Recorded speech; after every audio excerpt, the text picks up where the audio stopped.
Kisah inspirasi kali ini berjudul Belajar Cinta dari Kadal. Ini sebuah kisah nyata yang terjadi di Jepang. Ketika sedang merenovasi sebuah rumah, seseorang mencoba merontohkan tembok. Rumah di Jepang biasanya memiliki ruang kosong di antara tembok yang terbuat dari kayu.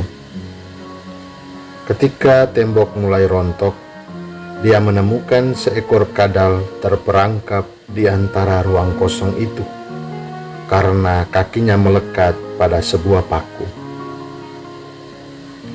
Dia merasa kasihan sekaligus penasaran. Lalu ketika dia mengecek paku itu, ternyata paku tersebut telah ada di situ 10 tahun lalu, ketika rumah itu pertama kali dibangun. Apa yang terjadi?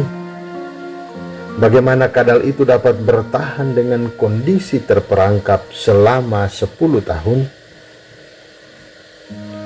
Dalam keadaan gelap selama 10 tahun tanpa bergerak sedikit pun, itu adalah sesuatu yang mustahil dan tidak masuk akal.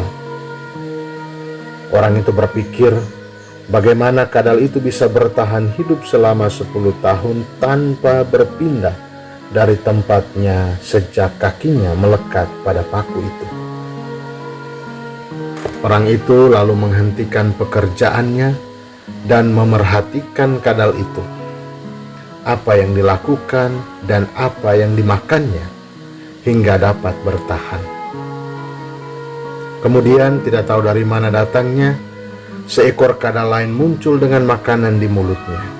Astaga! Orang itu merasa terharu melihat hal itu.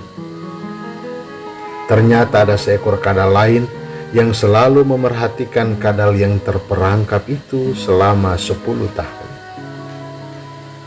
Sungguh ini sebuah cinta. Cinta yang indah. Cinta dapat terjadi bahkan pada hewan yang kecil seperti 2 ekor kadal itu. Apa yang dapat dilakukan oleh cinta? Tentu saja sebuah keajaiban. Bayangkan, kadal itu tidak pernah menyerah dan tidak pernah berhenti memerhatikan pasangannya selama 10 tahun.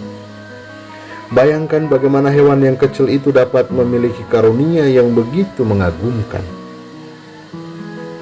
Saya tersentuh ketika mendengar cerita ini. Bagaimana dengan Anda? Lalu saya mulai berpikir tentang hubungan yang terjalin antara keluarga, teman, saudara laki-laki, saudara perempuan, dan siapapun itu.